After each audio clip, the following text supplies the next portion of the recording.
Christmas from the headquarters at Ramsey Solutions. You're listening to the EntreLeadership Podcast, the show where I take calls from business owners and leaders just like you about what it takes to win at any stage of business. I'm your host, Dave Ramsey, with 30 years of experience founding, leading, and growing successful businesses. As a gift to you and as a token of our appreciation, my team and I would like to share a talk I gave earlier this year at our EntreLeadership Summit. It was our 10th annual event, so I spoke about what it takes to start, build, and maintain something great. Looking ahead at the next 10 and beyond, here's what I want you to remember about character, commitment, and courage. Enjoy. So 35 years ago, most of you in the room know the story that Sharon and I lost everything. We got the opportunity in our late 20s to start completely over. We were bankrupt with a marriage hanging on by a thread, a brand new baby, and a toddler. Rachel Cruz was born in April. I filed bankruptcy in September. And she was Rachel Ramsey then. So I remember standing in the shower with it so hot I could barely stand it and just stand there and cry because I was so scared I couldn't breathe. And I had met God on the way up, but I got to know him on the way down. And I started finding out that the Bible said some things about money, and I have a finance degree and all these letters and licenses after my name, but I was broke. And I was amazed at these biblical financial principles because when I talked to old rich people, they told me the exact same thing. And it turns out it sounds ridiculously like common sense, which was so rare 35 years ago and is even more rare now that having common sense is somewhat like having a superpower. Things like live on less than you make, get out of debt, have a budget, be generous, always save and invest. These common sense principles come straight out of your grandmother's playbook and out of the Bible. And I started applying them in our lives, and then I started helping people at our church that were struggling with money and helped a guy stop a foreclosure on his house and walk through. And I just started, a little ministry was born. And later, a guy said, hey, I'll pay you if you will come over and coach and show a guy in our company that's struggling with money how to do this. And then I was invited to speak at that company. I'd never spoken anywhere. I was so scared I couldn't breathe. And all of this started to be born, this whole Ramsey financial thing. I was still doing real estate deals, or I'd gone back to doing real estate deals after going broke, only I wasn't borrowing any money because no one would loan me any money. And so I was doing Flip This House before Chip and Joanna were born. And, but the idea of helping people with this money stuff just kept getting bigger and bigger and bigger, and I couldn't hold it in my space, couldn't space it in my head anymore. There wasn't room for it anymore. And so I started having to actually start doing it. And the first thing I did was I said, okay, if I'm gonna go full time and not do real estate anymore, and I'm gonna work on this financial peace stuff, and I'm gonna help do books and seminars and maybe a class. The first thing is that for sure, I don't want employees. Because as far as I was concerned, employees come late, leave early, and steal while they're there.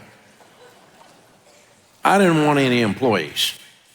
And it was just me and my wife, young kids were hanging on each day for dear life. We were terrified, but, and the unknown is scary, you know? I'm making mistakes left and right, left and right, left and right.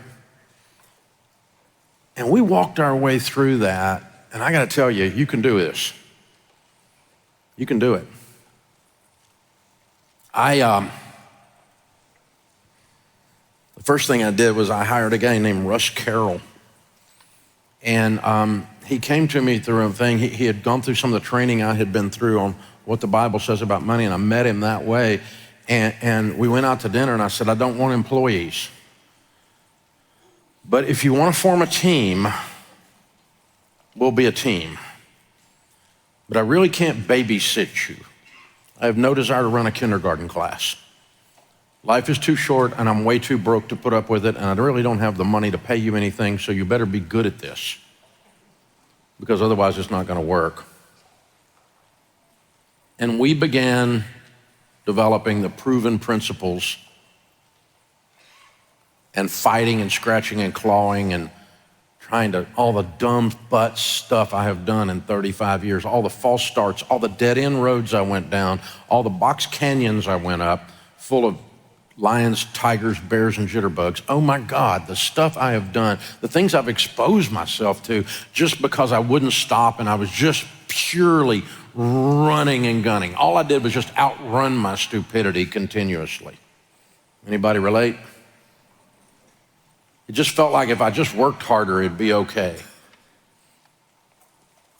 And we began developing this system, and we didn't realize it. We were walking through the system, and now, all these years later, we've now, over the last 15 years, led and worked with small businesses like you, about 10,000 of you across the nation, and watched your companies go through a process that we've clearly identified that is replicatable and happens over and over. And the good news about identifying the process is it keeps you from running up all those dead ends, because you know what the next step is. I didn't know what the next step was. I just had to go. I had to go. I had to do it. I didn't know where to go.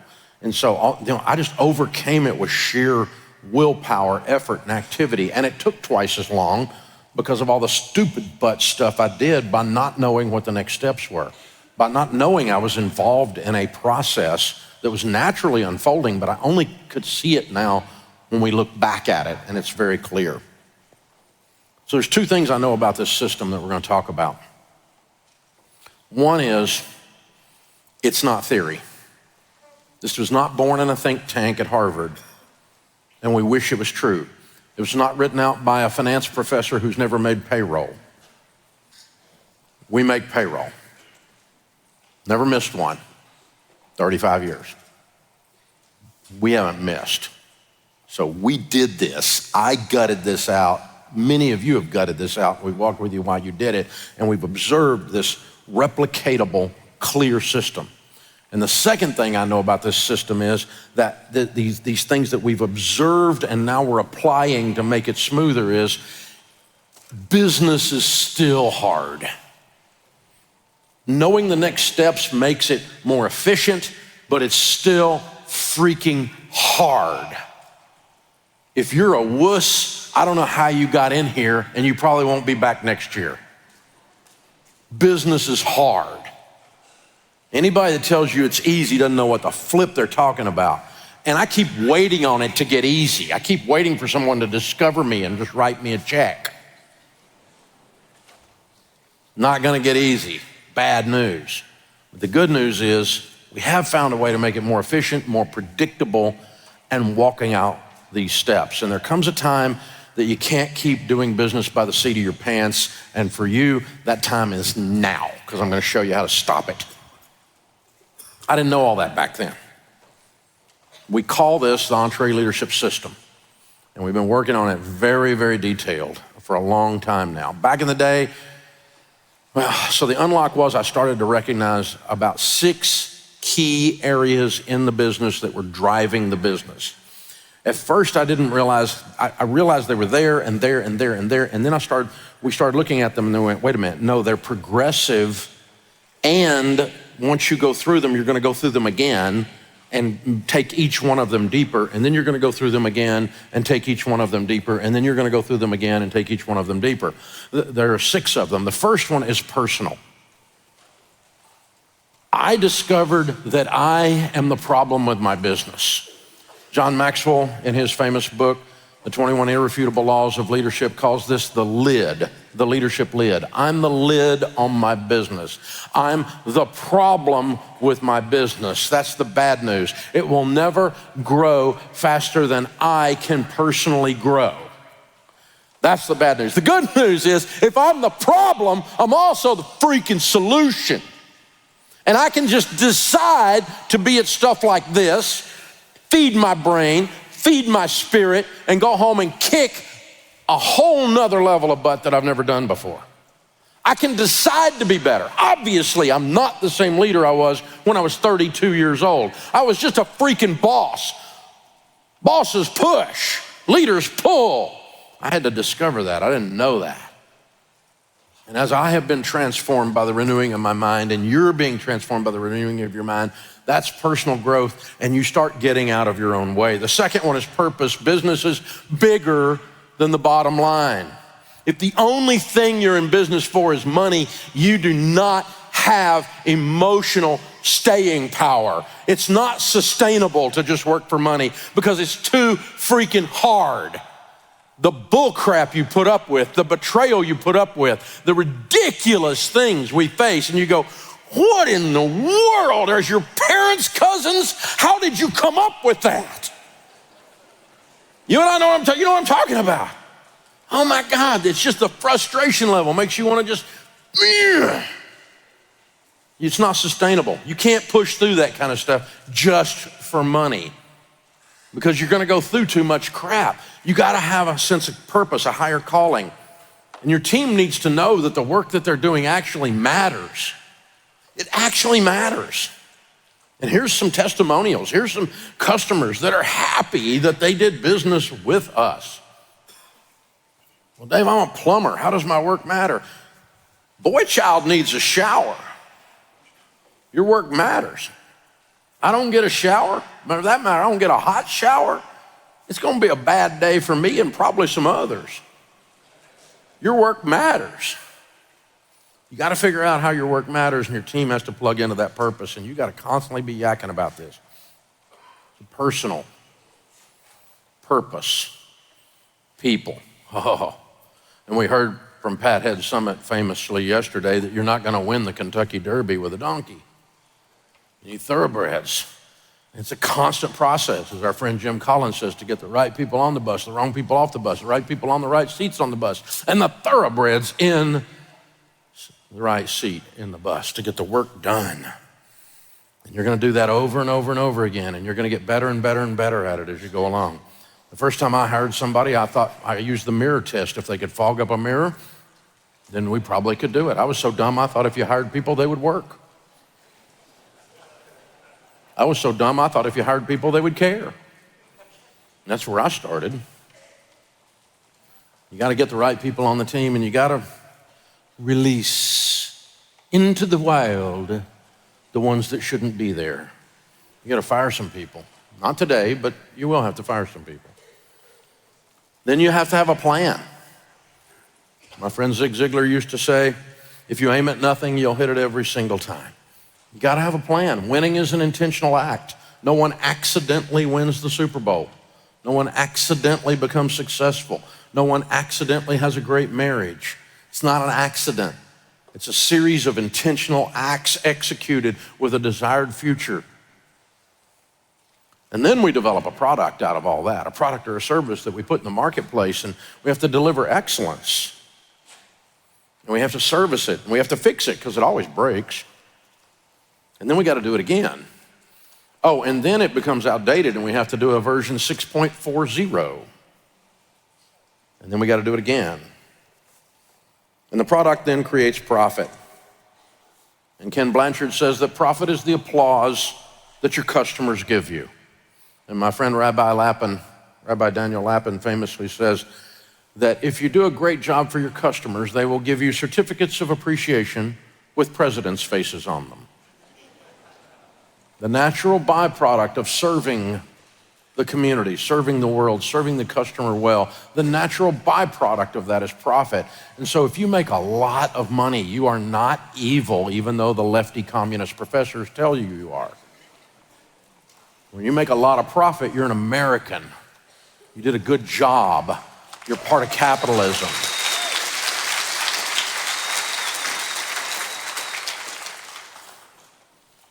We don't believe in anarchy and communism and socialism here. I am a capitalist pig. I love it. It's the best system ever devised. So get up and go do something.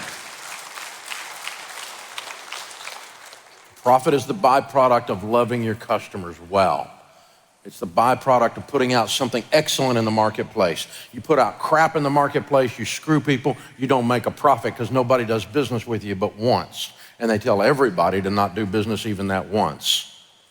You create repeatable customers, referrals, you create everything just by simply doing the right thing, and profit is a natural flow downstream of that. And then guess what? You get to do it all again. You get to work on you again and go deeper.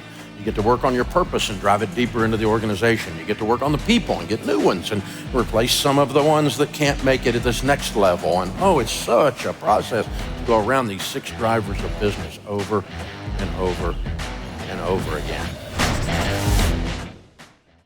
What does the future hold for business? Ask 9 experts, you'll get 10 different answers. Economic growth or a recession. Business taxes will go up or down. AI will help us work or replace us all. But there's no such thing as a crystal ball. That's why more than 40,000 businesses have future-proofed themselves with NetSuite by Oracle, the #1 cloud enterprise resource planning system.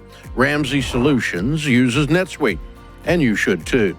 Whether your company's earning millions or even hundreds of millions, NetSuite helps you respond to immediate challenges and seize your biggest opportunities. With one unified business management suite, there's one source of truth for the visibility and control you need to make quick decisions. NetSuite's real-time insights and forecasting help you see into the future with actionable data. And when you're closing the books in days, not weeks, you spend less time looking backward and more time focusing on what's next. And speaking of what's next, download the CFO's Guide to AI and Machine Learning at netsuite.com/Ramsey. It's free at netsuite.com/Ramsey.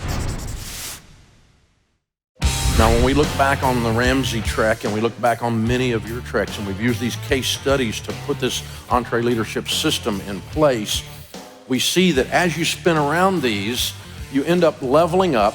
Sometimes you spin around them 4 or 5 times, but 4 or 5 times per stage, or sometimes 1 time per stage, but you end up going through 5 distinct measurable stages of business. And this is where we want to camp for a little while. The first stage of business is the Treadmill Operator. The Treadmill Operator is, there's not enough hours in the day. I need to hire my first employee. God help me. I got Russ Carroll, my first team member instead. We rented a tiny little 800 square foot office, and we hired our first lady receptionist there. She was the bookkeeper, the receptionist. She did everything that Russ and I didn't do. And she lasted about 4 weeks. And she was yelling at everybody in the office. And I'm like, we're a 3-person Christian company and we can't get along. I'm a total failure. And we started the whole process. It was a mess. Brought in another lady that was very sweet. She stayed a long time. A year later, we were 7 team members. I was the CEO by then, the chief everything officer. By God, if it needed done, we did it.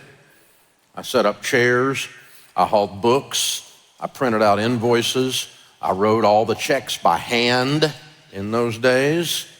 Wow.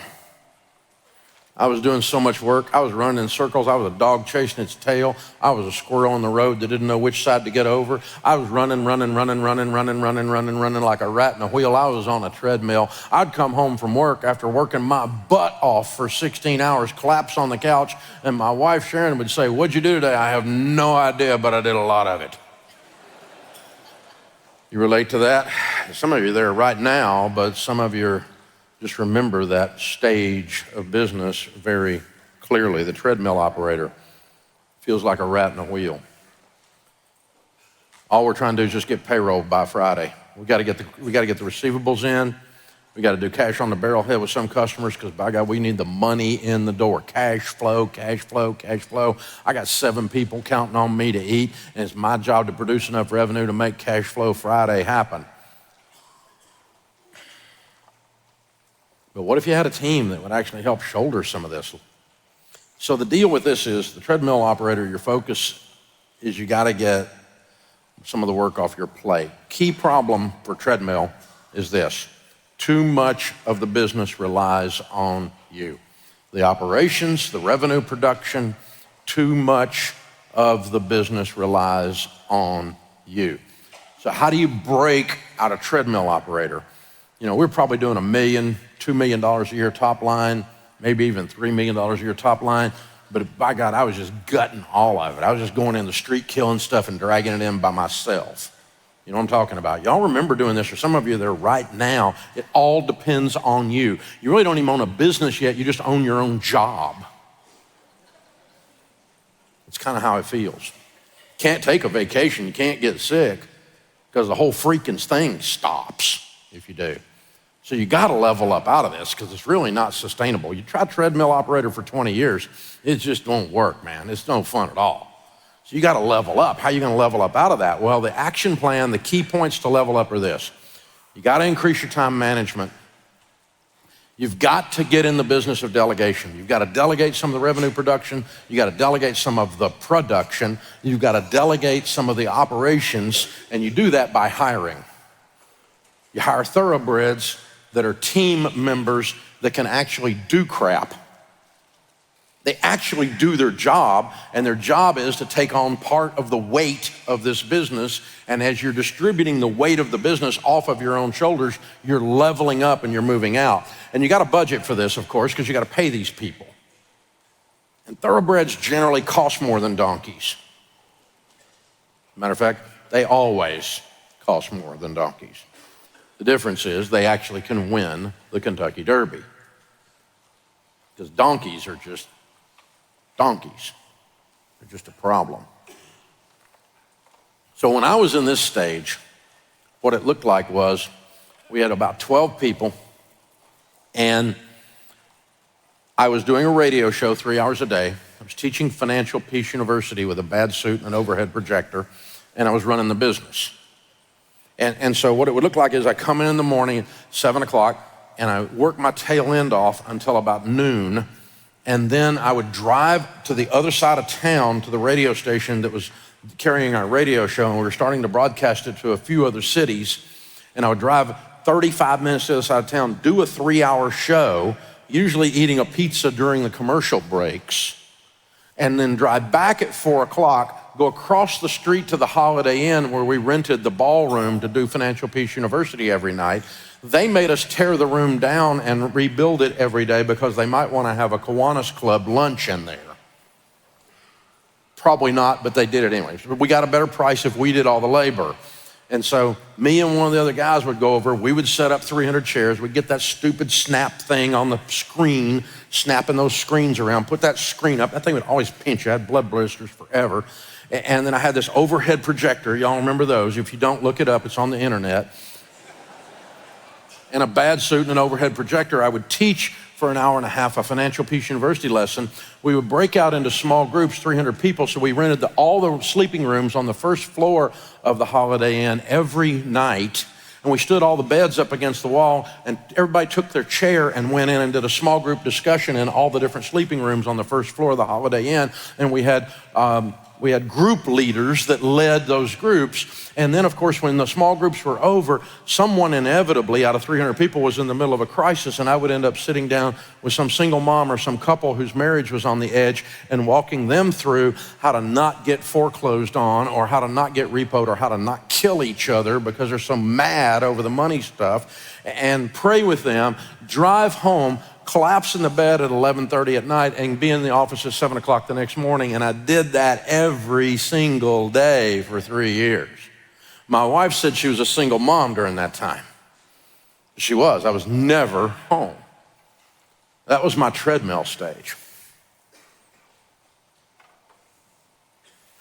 Then some guy comes in that's working for us and goes, "Hey, I saw this thing at my church, and these people had this class, and it was on video. It was on a VHS tape, and the class at church on Tuesday night, they put the VHS tape in, we watched the tape, and then we had a discussion.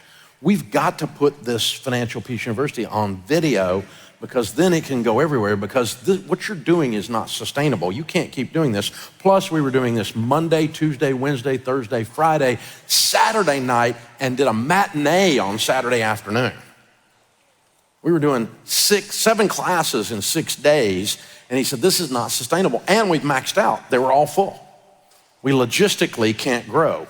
We have to change the model. We have to change the format. And I'm like, I was so angry. I said, you're absolutely full of crap. Let me tell you what happens. I'm on the stage. I'm the guy with the story. I'm the guy with the passion. I'm the guy, the jokes work because I'm in the room. The tears come because I'm in the room. They can feel it coming off of me. You put a video in, it's gonna be starch, it's gonna be stagnant. No one's gonna get it. The life change is not going to occur. It's gonna completely fail. This will not work.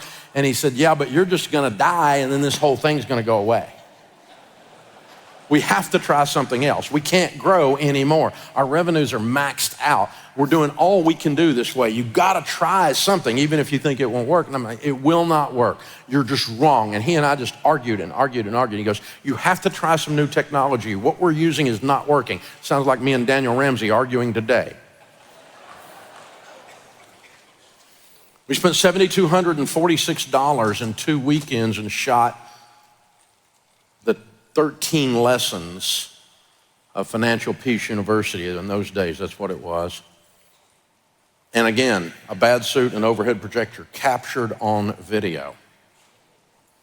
And we took those group leaders from the small group discussions in those hotel rooms and said, do any of you want to take these stupid VHS tapes with this hillbilly on them to your church and teach a class? I'll do the teaching and you guys can turn the video off and have a small group discussion. And 50 of them said yes. And I'll never forget walking in the back of one of these churches and the thing's on the front of the screen and there's 40 people sitting there watching it. They couldn't see me, I was behind them. And I cracked a joke and these people laughed.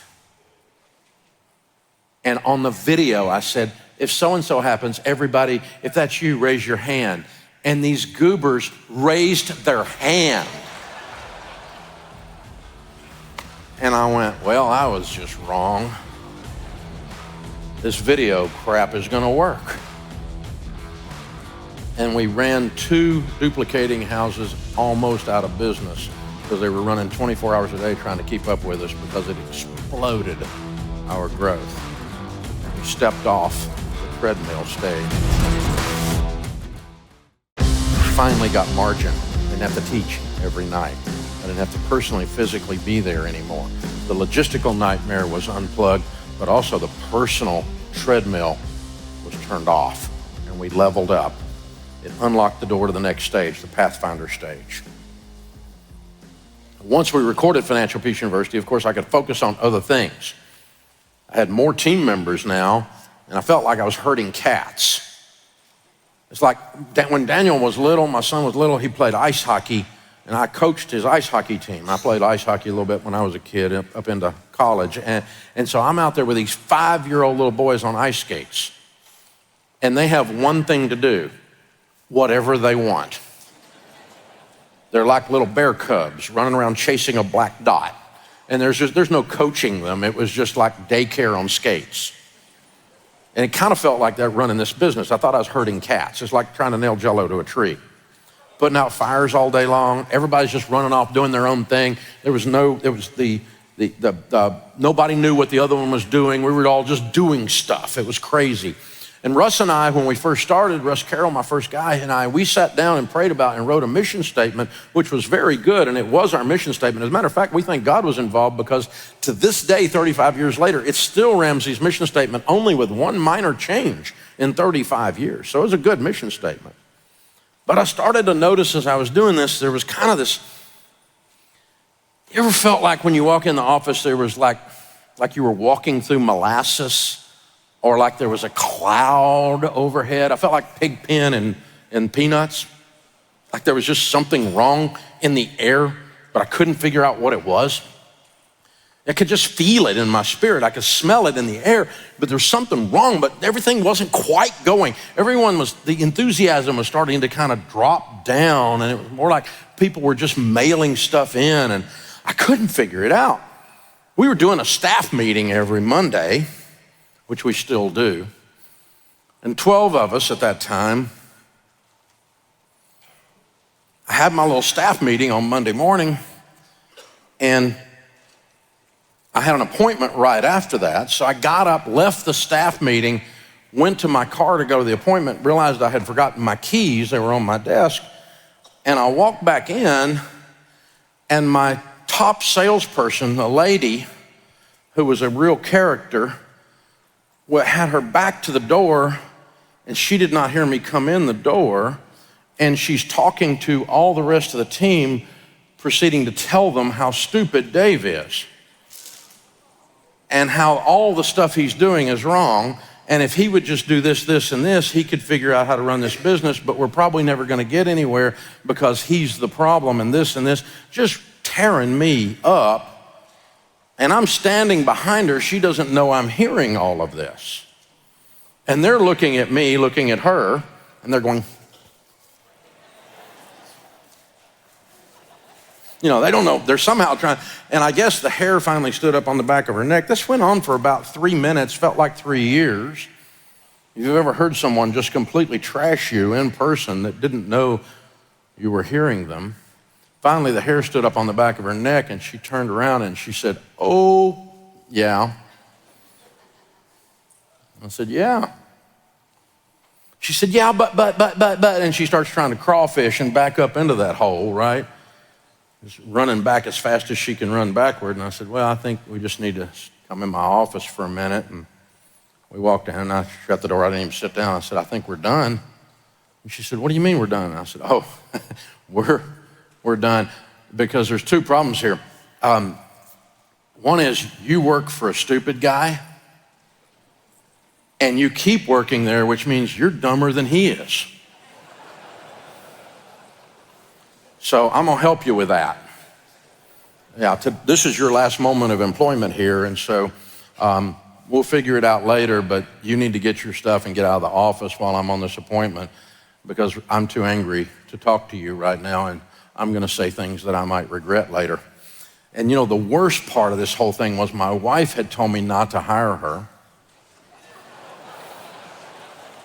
And every time we would get together with a company thing, the woman was just real outgoing. She had a lot to say, obviously, and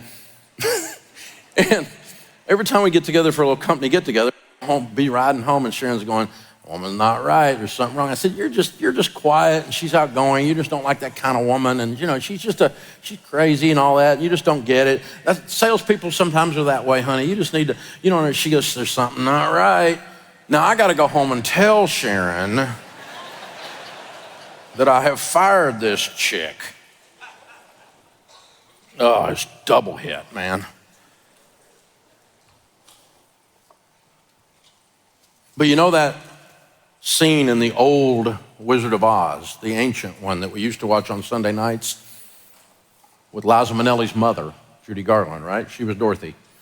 And so towards the end of the movie, the original Wizard of Oz, the Wicked Witch's broom catches on fire, and Dorothy grabs a mop bucket full of water and throws it to put the fire out and accidentally splashes the water onto the witch, and the witch starts melting and going through a trap door, and dry ice is coming up. What a world. You remember the scene, right? And she goes through, and then there's just the hat.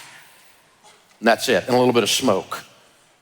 And all of the witch's army were standing around, and these guys were dressed like somewhat of a cross between Oompa Loompas and Cossacks, right? And so they've got these poodle-looking bloomers on and big curved swords. You remember this? Anybody remember this? And what a world. And there's this pregnant pause right after the witch is gone.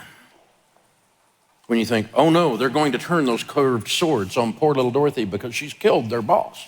She's killed their friend. She's killed their mentor. She's killed the person that they trust. Instead, they didn't. They went, boom. All hail Dorothy, who killed the wicked witch. That's what happened when I walked in after I fired that woman.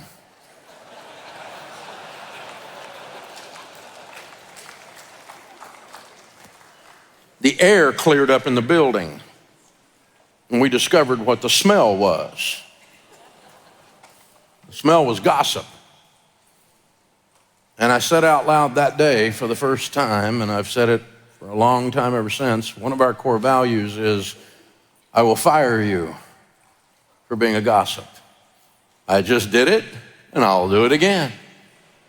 When you have problems at Ramsey, not if, you will have problems. When you have frustrations at Ramsey, and you will have frustrations, you're there to cause frustrations to go away. That's part of your job. So expect frustrations and expect problems and expect people to sometimes not be exactly who you want them to be. When this occurs, not if it occurs, it's going to occur. When it occurs, you have one option at Ramsey. You must hand your negatives up to someone in leadership who can do something about it. But if you hand your negatives down or sideways, that's called gossip. I'll warn you once, maybe, but we'll probably just fire you. And when you take a poll of the 1,100 people that work at Ramsey today, they will tell you of our 14 core values, that is by far their favorite because it's the first place they ever worked where that stink was not in the air. Because of a zero tolerance for it after that woman, because I'd been wandering around for 6 months trying to figure out what the flip was wrong with my business. I didn't understand. So core values were born at Ramsey, and that was probably the first one we wrote down. So we started to get clarity. So the key problem when you get to Pathfinder is you lack clear direction. The way you fix the lack of clear direction is to level up. You put your mission down clearly, you set your vision very clearly, you set your core values in place, and then you talk about them a lot with role clarity and with communication. Tons and tons and tons of communication. One-on-ones, we need one-on-one meetings with everybody. And I know Vanessa told us yesterday, don't call them one-on-ones, call them accountability meetings. Okay, we need accountability meetings. I'll go with that. We called them one-on-ones until yesterday, but maybe we'll change it. Okay, so I kind of liked what she had to say. She was a pretty incredible speaker. I love the content. I filled up my whole book with her stuff. And so, so one-on-ones, accountability meetings, we have staff meetings, we have a devotional once a week everybody comes to.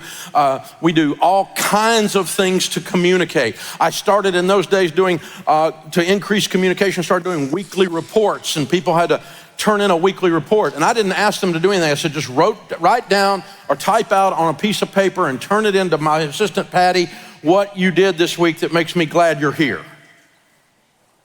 If you were running this place and owned this place and gave you money, why would you be glad you were here? You made a sale, you made some calls, you fixed a problem, and tell me something good that's going on and something bad that's going on. Give me a weekly high and a weekly low. And no format, which was a huge mistake, because these people, the creatives would turn in stuff with full graphic packages. And the accounting people would give you 3 spreadsheets. And it would take me hours to read through these stupid things because they were not formatted in any way. But I was getting information. I was getting information back. And they would take them to Patty, and they had to be in by 3 o'clock on Friday because I'm leaving after the radio show's over at 4 o'clock. And I need to have a big alligator clip on 50 or 60 of these sheets, and I'm gonna throw them in my backpack, and I'm gonna read them over the weekend to find out what's happening in my company. And that's how weekly reports started. Now, if you're in Elite, how many of you are in Elite right now? You've got the world's best. One of the best things in Elite by far is this weekly report tool. And we use it at our place. It is absolutely stinking incredible.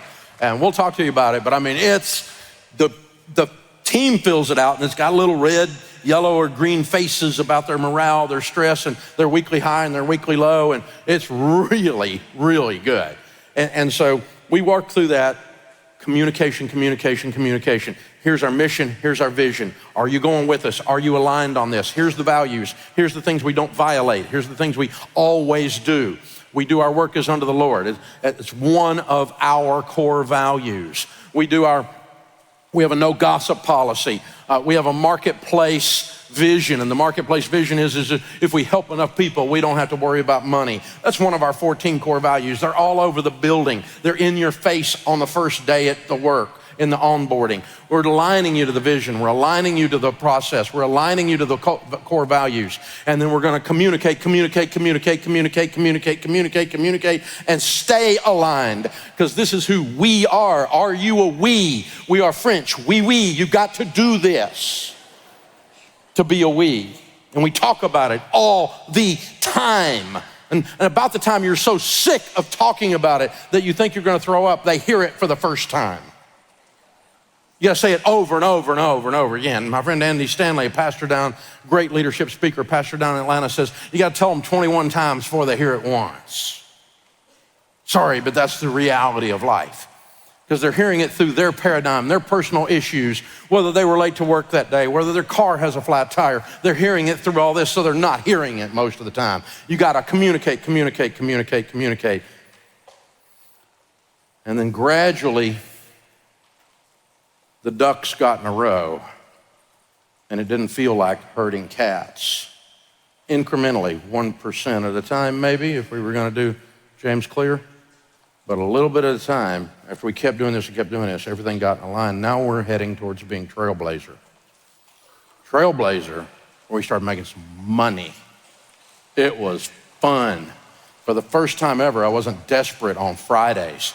For the first time ever, I wasn't freaked out about cash flow. We were stacking cash, baby. It was cool. Everything we touched seemed to turn to gold. It was nice. I actually got a good car. It was awesome. We started seeing, hey, we could 10X this thing. I mean, we're doing about $30 million at that point. We thought, gosh, we could do a $300 million company someday. We could see it, we could feel it, we could see the trajectory, we could see the hockey stick up and to the right, the numbers were moving, the viewership, the listenership, the attendance, the engagement, all these different metrics and KPIs we were using were all starting to click and tick. And some of our processes were still back there. Some of our systems were antiquated, but we were afraid to touch them because they were working, even though it was ridiculously laborious. The labor intensity. One of the things we did, we've now had 10 million people go through Financial Peace University, okay? During that stage of that organization, we were having about 150 to 250,000 people a year going through Financial Peace University. We would go and speak at a thing like this and then have a table at the back, and there'd be lines out the door to sign up for Financial Peace University. Now, obviously we don't take credit cards, but we had to get your debit card information and or get your checking account information so we could ACH your checking account. And that's how we sold it in those days. This was before Stripe, before there was an internet. It was before any of this, right? And so how dumb is this? We actually had you handwrite out your debit card number or your bank account number on a piece of paper, a form, and then we bought this software that was supposed to scan it and read it and put it in, and it had like a 40% error ratio. So it was like always wrong. And so we couldn't use it. We threw it in the trash, and we went back to human beings, stacks of these things, keying them one at a time. This is how sucky our system was. Our system was, so it was like for something from the 1950s or something, running a 10 key and pulling stuff off, only they're actually entering it into a database and then trying to process the payments. And we weren't getting the payments in. Sometimes we couldn't get all the work done. We couldn't stay ahead of the curve. So sometimes it was 3 weeks before we hit your account after you bought it. And it was like, oh, I forgot I did that. Wow. So we realized we had to fix these systems, and we were stretched too thin, and we had to work smarter, not harder, and all that crap that people say. And I had 3 guys running the 3 divisions of the company at the time, and I got my first CFO in, Mark Floyd, and he was with me for 14 years before he retired just not long ago. And those 3 guys and Mark and I grew the business until 2012. And it just kept growing and growing and growing and growing. How do you level up now from Trailblazer to Pathfinder?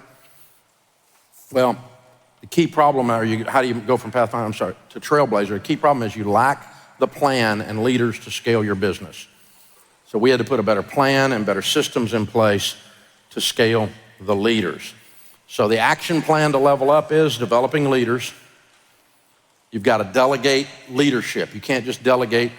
If you only have one layer of leader where you delegate to a leader that leads people, you're not yet there. You've got to get to the point that you're delegating to a leader that leads leaders, that leads people, and then you're starting to get these layers of leadership delegation working, and it's really a much more sophisticated model.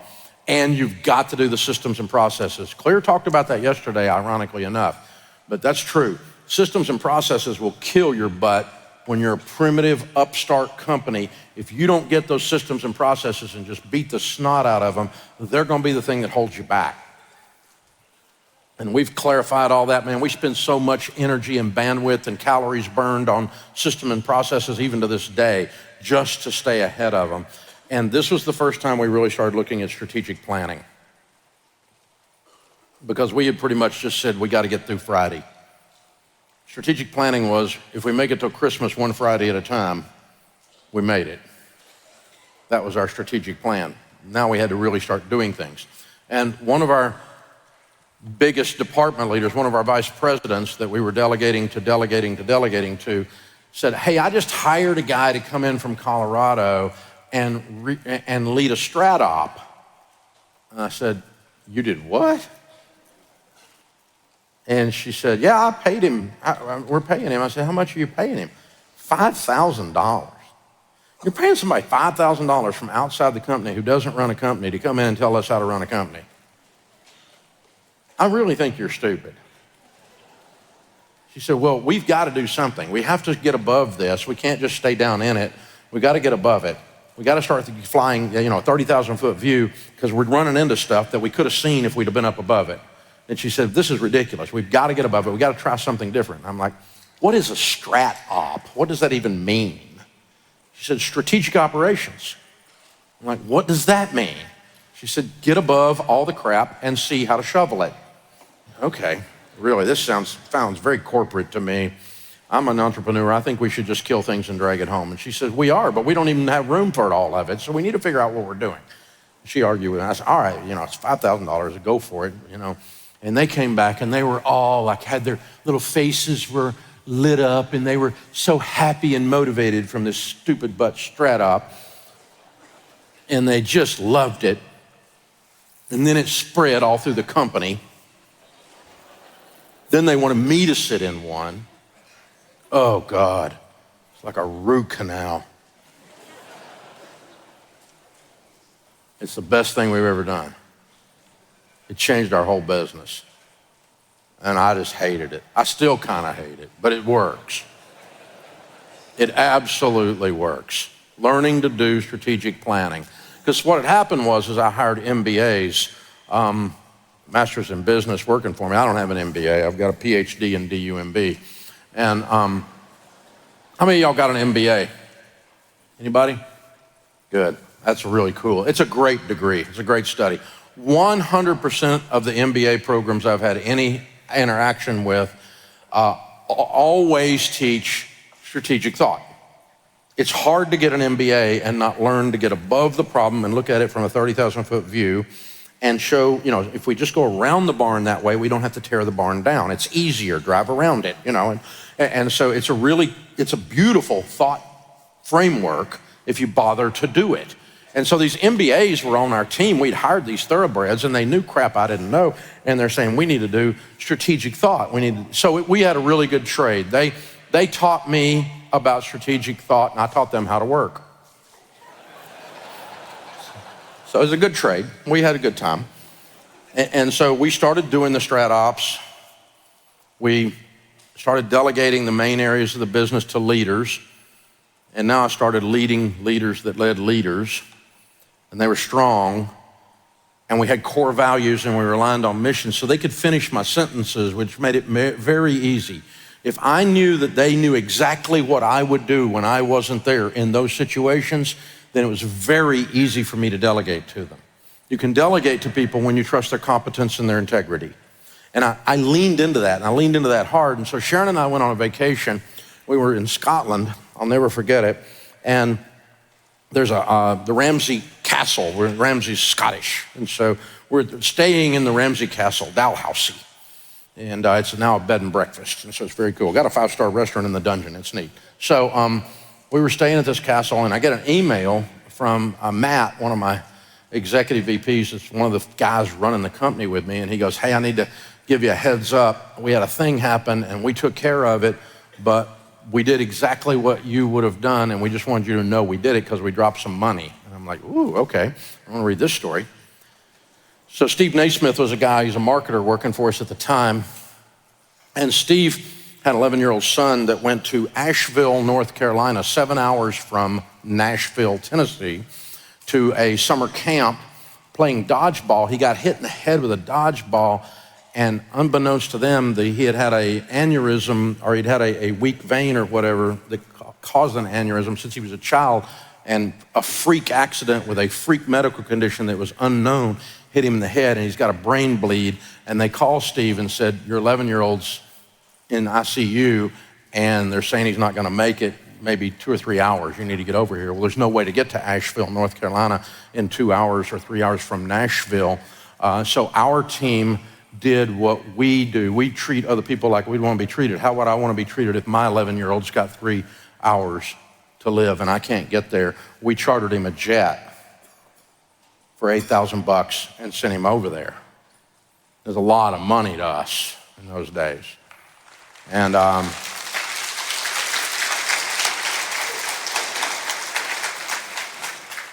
he got there in time, and wonderfully, Will, his son, recovered and made it. And we actually ended up having a 5K race in the area to raise money for Will. It's called Willpower.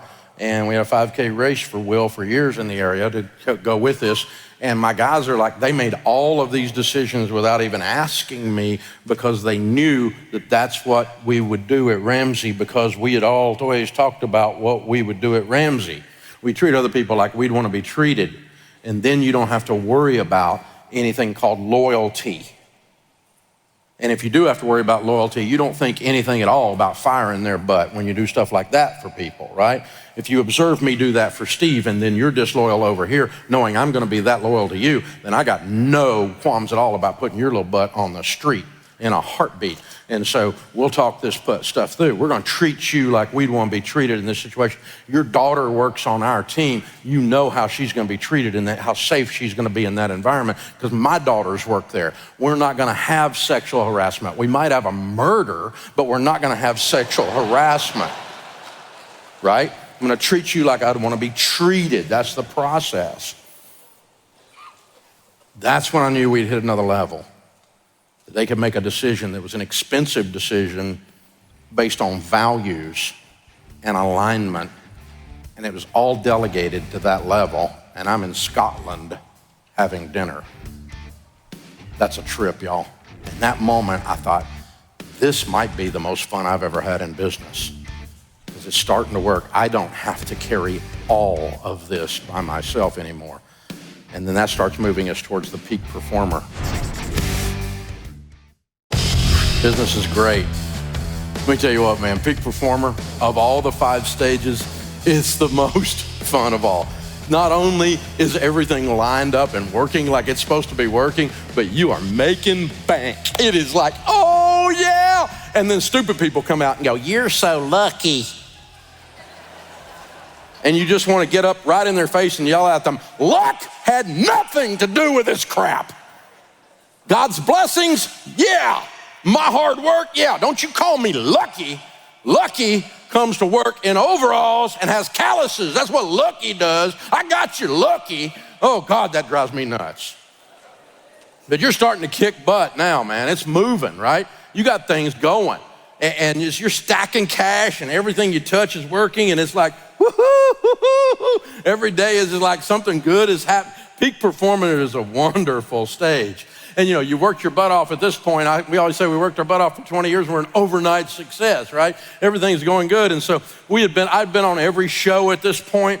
I'd been on the, Larry King was big. Any of you old enough to remember Larry King?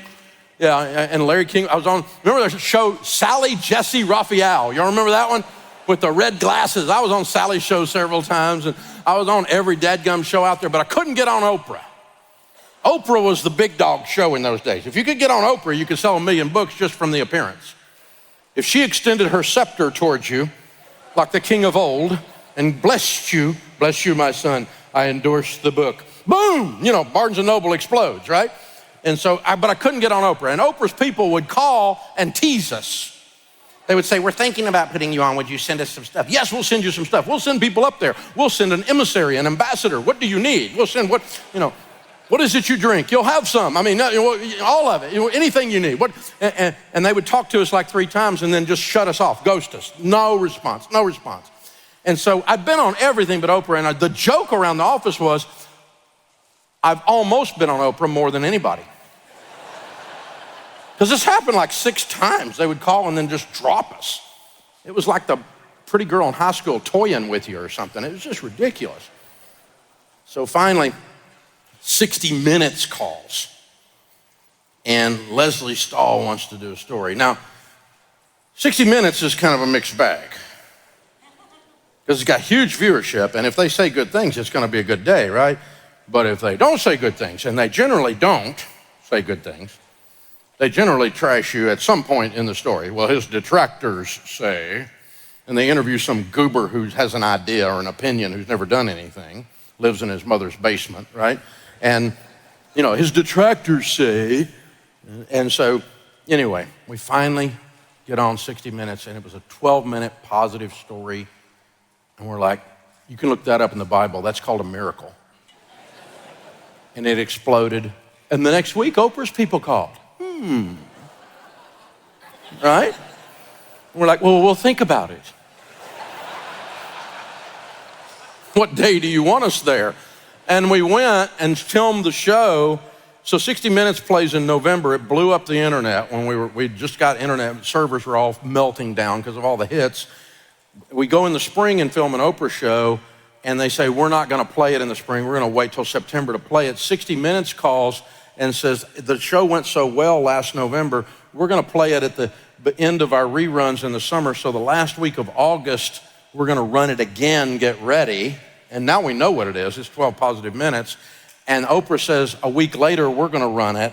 And so we're getting these 2 things back to back. We called Larry King just because we didn't want him to be left out, right? I mean, it was like, wow, this is like and our young team is all going, oh, this is so good. Look at all this, God's blessings, and this is just wonderful. And I'm like, yes, it's God's blessings. It's also 25 years worth of work.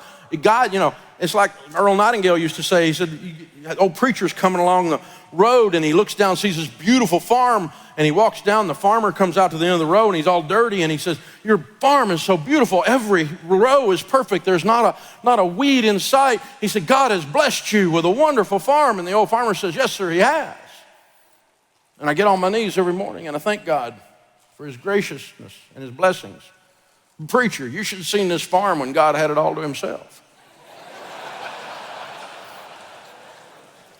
So yes, it's God's blessings, but it's also our hard work, and it's the combination of these 2 things. And we're trying to explain this to our team, that this just is not a random occurrence. Oprah didn't discover us. We couldn't even get her to talk to us. Come on. And so we started writing up, how are we going to communicate this to people? And we decided to communicate it to them using what we call the momentum theorem. The momentum theorem, and that's F-I over T multiplied by large G equals unstoppable momentum. Focused intensity over time multiplied by God equals unstoppable momentum. For those of you that are math nerds, anytime on one side of the equation you multiply something by an infinite, the answer on the other side of the equation is infinite.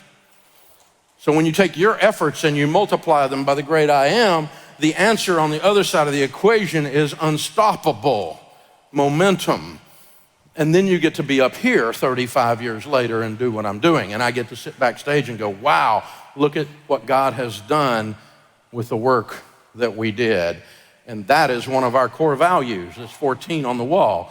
Be focused, be intense, over time, and always acknowledge that God's blessings are what's really causing it, and taking our efforts and multiplying them times the infinite. And so as a peak performance, your business is now a well-oiled machine. You're making bank. You stay here for a long time sometimes because the business is working. The only problem with peak performer is The key issue is you become comfortable. And you can get just kind of fat. Like you quit working out because it's all okay now. Business is too comfortable. So the action plan that causes you to level up to the last stage is you constantly reconnect to your mission and vision. You keep the shock stick out and keep to the organization. You keep the organization excited and a little bit worried at all times. Proactive disruption. Break it before it's broken. Break it before it's broken. And in our fast rate of change culture in a digital world, if you're not out on the cutting edge of trying some new technologies and some new business models and some new things at all time, you're sitting comfortable in your peak performer stage, it's gonna catch up with you and hit you in the back of the head. Break it before it's broken. A relentless culture of getting better. We demand excellence, and we're appalled and aghast when excellence does not occur. And none of us are okay with it. If you keep at it, your business will keep growing and growing and growing, and then you'll move to this last stage. You'll want to go to the legacy stage. And that's where you become a legacy builder. Now, we're 100% in legacy builder at this point at Ramsey. Daniel Ramsey, my son, became the president about 14 months ago. He and I have offices beside each other. I'm the CEO. We run this together now. We're having a blast as father and son doing it. We've been evolving into that for about 15 years to get to this point. Daniel's been on the team for a little over 10 years to get to this point. He's served and been excellent all through the company, has moved into this. And as a legacy problem, or a legacy builder, your key problem is you don't have a succession plan. And John Maxwell says, where there is no succession, there is no success. So how do you deal with this problem, your action plan to level up here? Well, you've got to start talking about how we're going to do a financial transfer. If you're the owner, how are you going to eat when the next gen is running the place and owns the place? How are we going to do a leadership transfer? How are they going to trust the next gen to lead? How are we going to move them into those seats and get them where they're trustworthy and competent? And all these people that can finish my sentences all through the building now, I can lean on them, and they've also got to lean into the next generation and carry this past me. There's got to be the legal transfers. We've got to figure out how we're going to move the actual ownership. We've got to have a brand and a reputation transfer. The vendors, the team, the customers, all three need to know how the thing is going to survive when the old lady dies or the old man dies or retires. How is has the next gen got the chops to carry it? And they've got to see it happening. They've got to know it's happening, because otherwise they assume it's not being worked on, because most of the time it's not being worked on, because most people's succession plan in business today is, as they have a heart attack, grab their heart and fall back into the grave, they toss the keys out. Instead of gradually, intentionally, step by step, iterating into that succession and making it an intentional act of winning over a period of time. The brand transfer with us has been particularly hard and poignant because it's an emotional transfer, because I am the brand, or I was the brand. It was DaveRamsey.com was the mothership. 36 months ago, we moved it to RamseySolutions.com. It cost us with stupid Google SEO for a while, because they couldn't get everything moved. We did everything we're supposed to do, but and we lost, customers couldn't find us because they were all attuned into the other. The algorithms couldn't find us. The search engines weren't finding us like they were supposed to. It took about a year and a half for the stupid thing to catch back up to where it was, much less continue growth. We took a step back to get it out of my name. In 2021, spring or February, we had 2 Ramsey personalities on the air, me and one other, every day as co-hosts for a while, and we decided it was time to change the name from the Dave Ramsey Show, which has about 30 million listeners, viewers between YouTube, radio, and podcast, to change the name of the show. That's a big deal, from the Dave Ramsey Show to the Ramsey Show. We talked about it, and I said, let's try something different. Let's just do it and not tell anybody and see if anybody notices. because we've been working on these Ramsey personalities. So many of them are so well known. Rachel Cruz has had 3, now 4 number one bestsellers. Ken Coleman's had 2 number one bestsellers. John Deloney's had 2 number one bestsellers. So surely the tribe, our listenership, is aware they're there and aware they're a big part of what we're doing and where we're going, that we're transferring the brand from me to them.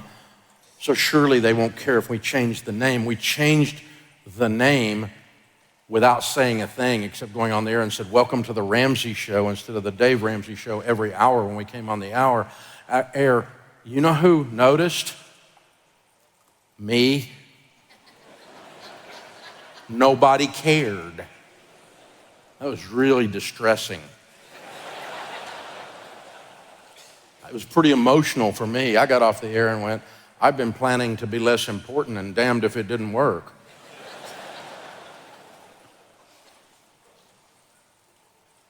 Very intentional act to move the brand, to move the leadership, to move the ownership. And if you don't do it intentionally, you're dooming the succession and the transition to failure. You better be thinking about it. If you're not working on it right now, you're already too late. You need to start working on it right now. It's part of your legacy journey, part of your legacy stage of business. This is where we are. So those are the 5 stages of business. They're not theory, they actually work, and they're very hard to work through. I gave you some of our particular milestones as we went through them, and you could relate to some of them. Some of the stuff is very hand-to-mouth, some of it's very primitive, and some of it starts to get pretty sophisticated as you go along. That's the 5 stages of business. So you're working the 6 drivers all the time, and that's what drives you to level up and meet these key problems and solve the key problems to level up and move through the 5 stages of business. It's exactly how it works. It's the EntreLeadership System. It is not a theory. It's a proven observation of facts. It's been an extraordinary 30-plus years growing a successful business and teaching you how to do the same. We invite you to join us in the new year as we continue to build life-changing businesses and lead people toward excellence. Remember, better a weary warrior than a quivering critic. This world needs more high-quality leaders, so take courage and lead. I'm Dave Ramsey, your host. Thanks for listening to the EntreLeadership Podcast.